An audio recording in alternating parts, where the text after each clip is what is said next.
Sunil Shukla sir, जिस तरीके से अभी बात हो रही थी जब 19 तारीख को इंडिया गठबंधन की बैठक, इसके पहले ममता बनर्जी का ये बयान आता है और उसके ठीक अगले दिन उन्होंने प्रधानमंत्री जी से मिलने का समय भी ले रखा है। तो प्रधानमंत्री जी से भी मुलाकात हो रही है उनकी।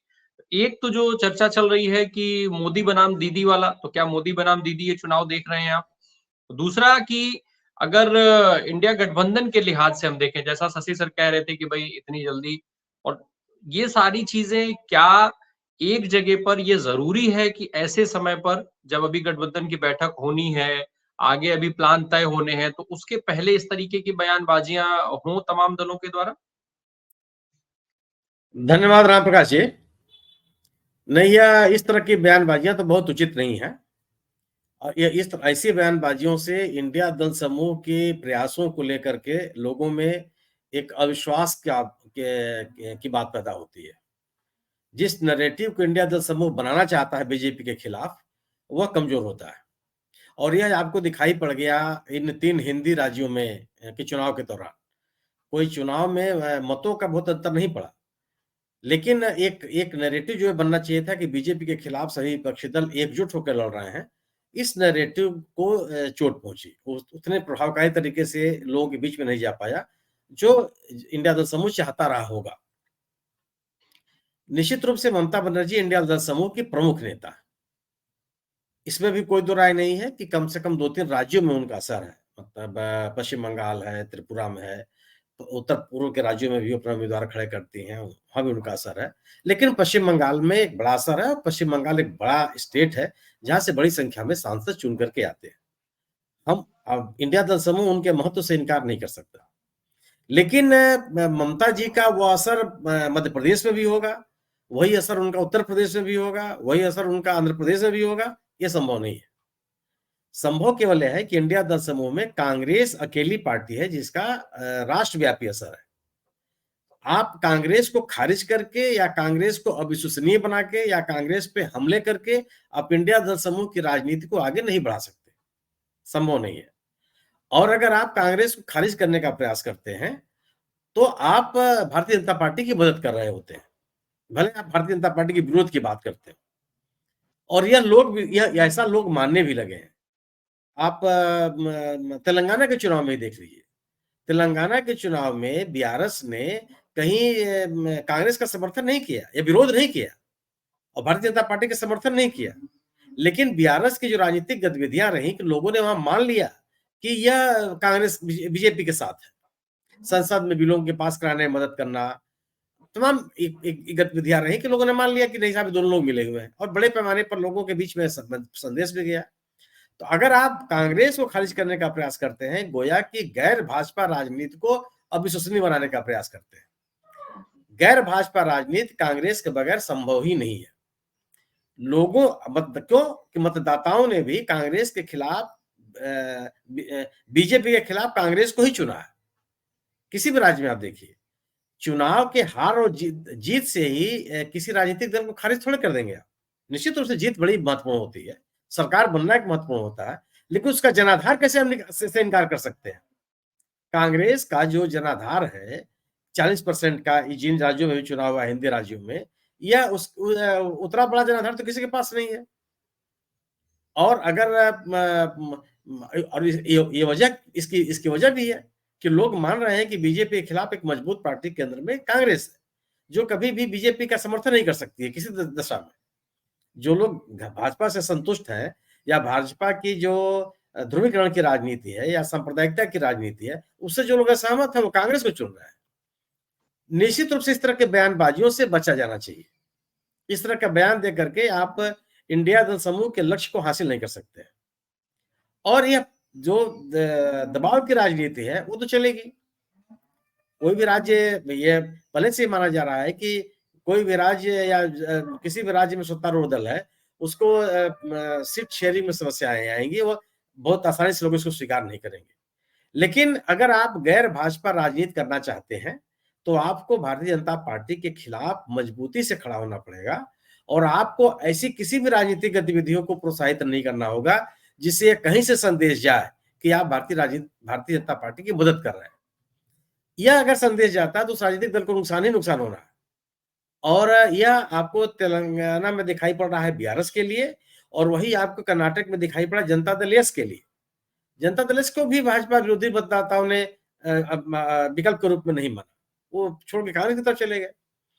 और एक बड़ा बड़ा वर्ग है मतदाताओं का जो केवल और केवल ये चाहता है कि वो उसी दल के साथ जाए जो भाजपा के खिलाफ है।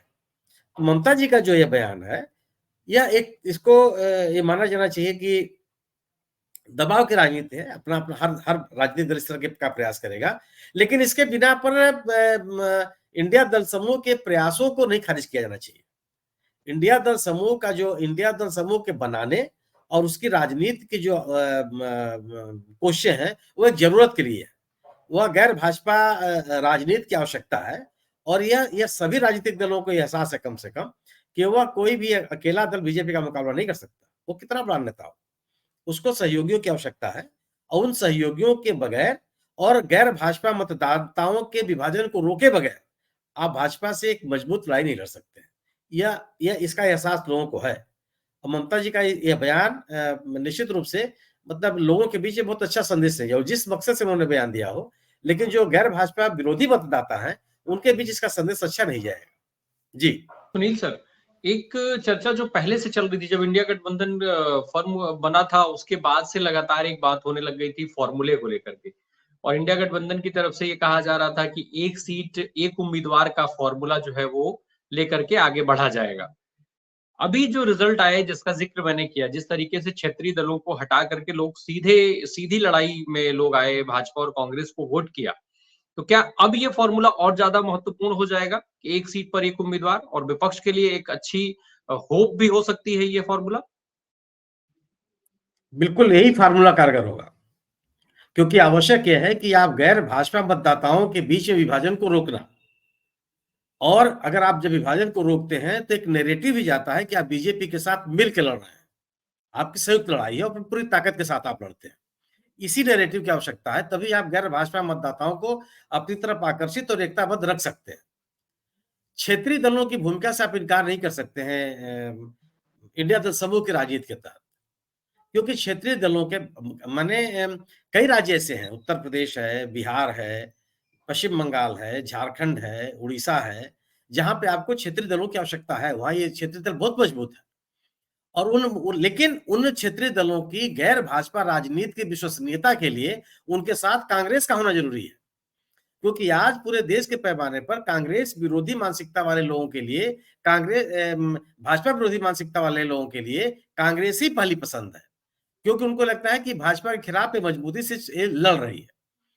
दूसरी चीज कि जिन तीन चुनावों का आपने बात किया है, मध्य प्रदेश, छत्तीसगढ़ और राजस्थान में, निश्चित रूप से क्षेत्रीय दलों के या अन्य दलों के मैदान में उतरने से कोई मतदाताओं का नुकसान नहीं हुआ कांग्रेस को, लेकिन भाजपा विरोधी नैरेटिव का नुकसान हुआ, उस मजबूती पर बात नहीं बनी। माने इन राज्यों में भाजपा के विरोध में कांग्रेस और अन्य दल एक नैरेटिव नहीं, मजबूत नैरेटिव नहीं बना पाए कि जिससे कि जो इनका पहले से एक मत प्रतिशत था 40% के आसपास, और मत इनके साथ जुड़ता और आता कि जो कांग्रेस के खिलाफ लोग हैं, कोई बंटवारा नहीं होता, एक मजबूती की लड़ाई लड़ी जाती। और ये मेरा अपना मानना है कि यह नैरेटिव बहुत ही आवश्यक है। सवाल केवल इस बात के लिए कि गैर भाजपा राजनीति की विश्वसनीयता के लिए आवश्यक है ये कि आप एक साथ लड़ें।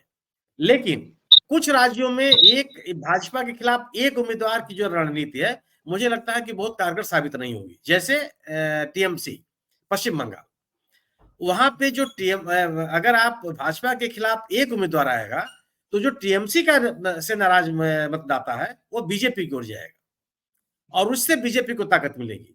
वहां पे मुझे लगता है कि टीएमसी से नाराज मतदाताओं के लिए एक फ्रेंडली कंटेस्ट अन्य दोनों के बीच में होना चाहिए, माने भाजपा, इंडिया दल समूह और इंडिया दल समूह का ही कोई व्यक्ति, कोई पार्टी वहां लड़े, क्योंकि एक एंटी इनकम्बेंसी टीएमसी के खिलाफ है। उस एंटी इनकम्बेंसी टीएमसी के खिलाफ मतदाताओं को अगर आप बीजेपी की तरफ जाने के लिए एक रास्ता चॉइस मिलेगी तो मुझे लगता है कि बीजेपी की ताकत बढ़ेगी। वहां एक थोड़ी रणनीति, इनको रणनीति बदलनी पड़ेगी। बाकी किसी राज्य में स्थिति नहीं है। बाकी मतलब यह है कि एक भाजपा के खिलाफ माहौल है और लोग भाजपा को ही केंद्र में रख रहे हैं। और भाजपा के मतदाताओं को एकत्रित करने की कोशिश की जा रही है। भारतीय जनता पार्टी इस लड़ाई को निश्चित रूप से व्यक्तिनिष्ठ बनाना चाहती है। सरकार के खिलाफ आप व्यक्ति को मुद्दा नहीं बना सकते हैं। सरकार के खिलाफ जनता से जुड़े हुए सवाल सामने होते हैं। सरकार की विफलताएं सामने होती हैं। चेहरे का आकर्षण आप नहीं ला सकते हैं, कभी नहीं हुआ। आप 19 जब कांग्रेस के खिलाफ जब सभी दल इकट्ठे हुए थे, तो उस समय भी किसी नेता के खिलाफत नहीं थे। मुद्दे थे, भ्रष्टाचार था, बेईमानी थी, महंगाई थी, बेरोजगारी, तमाम तरह के सवाल थे। उन सवालों को लोगों के ने आगे किया। और आप सरकार के खिलाफ अगर मुद्दों को लेकर के नहीं आएंगे, तो चेहरा आकर्षण नहीं पैदा कर सकता। प्रधानमंत्री का इतना बड़ा औरा होता है कि बहुत सारे लोगों को समझ में नहीं आता कि हम कहाँ जाए, कहाँ न जाए। वही व्यक्ति जब उस पद पर नहीं होता तो आकर्षण नहीं रहता। पद पर रहने का एक अलग आकर्षण होता है। और मोदी जी का निश्चित रूप से आकर्षण है। जो भारतीय जनता पार्टी का प्रशंसक व्यक्ति है, वो मोदी जी के नाम पे खुश है। वो सरकार कुछ करे चाहे मत करे, मत या तर्क संगत नहीं हो सकता ना कि कोई व्यक्ति ये कहता हो कि 500 रुपए लीटर पेट्रोल बिकेगा तब भी मोदी जी को वोट देंगे। इस बात में कोई तर्क नहीं है। यह केवल नेता के प्रति एक आकर्षण है। ऐसे लोगों की संख्या जरूर है। तो यह बीजेपी केवल जानबूझ करके इस लड़ाई को व्यक्ति केंद्रित बनाना चाहती है कि जो एक व्यक्ति का आकर्षण है वह दिखाई पड़े। और आज जब आप विपक्ष में इस औरा का कोई व्यक्ति नहीं है, तो वो आकर्षण आप नहीं पैदा कर सकते हैं। सरकार के खिलाफ माहौल बना सकते हैं आप मुद्दों को लेकर के। जो राहुल गांधी ने भारत जोड़ो यात्रा के दौरान क्या किया? राहुल गांधी को का कोई आकर्षण था नहीं, वो तो खारिज भारतीय जनता पार्टी के द्वारा एक संस्थागत तरीके से उनको खारिज किया जा चुका था। उनको पप्पू लोग बना चुके थे। लेकिन जब वो मुद्दों को लेकर बीच में जनता के बीच में गए, सीधे उन्होंने संवाद किया, लगातार संवाद करते गए, तो एक राजनीतिक वातावरण बना बीजेपी के खिलाफ। और उन्होंने मुद्दों की बात की कि साहब महंगाई कहाँ है, बेरोजगारी किस तरह से है, आर्थिक अर्थव्यवस्था कहाँ चली गई, किसानों का पुरसा हाल कहाँ पे है, शिक्षा कैसे गिरती चली जा रही है, लोगों को बेहतर स्वास्थ्य नहीं मिला, और मुद्दों की बात उन्होंने की। और उन्होंने ये नहीं कहा कि कौन व्यक्ति अच्छा है या कौन व्यक्ति खराब है। उन्होंने एक प्रधानमंत्री पे हमले किए, लेकिन उनके काम को लेकर के कि साहब इनके वजह से क्रोनिक कैपिटलिज्म को बढ़ावा मिल रहा है, एक खास उद्योगपतियों को प्रोत्साहन मिल रहा है, उद्योगपतियों को संरक्षण मिल रहा है, लेकिन उनके काम की बात की। तो आप अगर सरकार को मुद्दों पे ही घेरेंगे, इसमें ही विपक्ष की सफलता है। इस कोशिश को भारतीय जनता पार्टी कमजोर करने के लिए व्यक्तिनिष्ठ बनाना चाहती है। और उसके पास कोई जवाब नहीं है कि आप अगर नेतृत्व ही इतना महत्वपूर्ण है, तो आप मध्य प्रदेश, राजस्थान, छत्तीसगढ़ में आपने नेता क्यों नहीं आगे रखा? किसी नेता को आपने क्यों नहीं किया? तो सवाल वहां पे तो आप सरकार की आलोचना करते रहे, वहां भी आप कांग्रेस के खिलाफ बोलते रहे कि कांग्रेस ने किया, कांग्रेस ने वो किया, कांग्रेस की सरकार की कमियां रही है। सरकार के आप अभी बोलते हैं कि अतीत में कांग्रेस की विफलताएं क्या रही हैं। तो सरकार के खिलाफ कभी भी व्यक्ति सामने नहीं होता। और यह रणनीति समझती है, इंडिया दल समूह समझ रहा है कि क्यों बीजेपी इस तरह की बात कर रही है। क्योंकि अगर आप व्यक्ति को आगे करेंगे तो व्यक्ति के नाम पर ढेर सारी चीजें छुप जाती है, व्यक्ति के आवरण में तमाम चीजें छुप। लेकिन सरकार की गवर्नेंस के जो विफलताएं हैं, वो तो एकदम दीवारों पर उसके नारे लिखे होते हैं कि कौन कौन सी विफलताएं आपकी हैं। वो अपील भी करती है लोगों को। इसलिए इंडिया दल समूह के अब तक की जो रणनीति है कि जनता से जुड़े हुए सवालों को आगे करना और उन्हीं को मुद्दा बनाना, यही कारगर होगा। एक तरफ मुद्दे खड़े हैं, दूसरी तरफ क्योंकि चाहे दावा कोई भी कर ले, चाहे वो ममता बनर्जी हो, अखिलेश यादव हो, अरविंद केजरीवाल हो, स्टालिन हो, कोई भी दावा कर ले, लेकिन जब चुनाव होगा लोकसभा का फाइनली, तो उसमें भारतीय जनता पार्टी जो नैरेटिव सेट करेगी, वो अंतिम नैरेटिव हु वर्सेस हु वाला ही होगा, या फिर मुद्दों पर भी कहीं बात होगी। सुनील सर। नहीं, इंडिया दल समूह की नीति यही होनी चाहिए कि मोदी की जरूरत क्यों है, मोदी क्यों हटा दिया जाना चाहिए, मोदी का विरोध क्यों है, ये मुद्दों की बात करेंगे। और आप मुद्दों की जब बात करते हैं, उसी के आधार पे विपक्ष को जन समर्थन मिलता है। व्यक्ति का विरोध करके आप जन समर्थन नहीं हासिल कर सकते। और इसी आधार पे विपक्ष की विश्वसनीयता जो बढ़ी है, वो मुद्दों के साथ आगे बढ़ने पर ही बढ़ी है।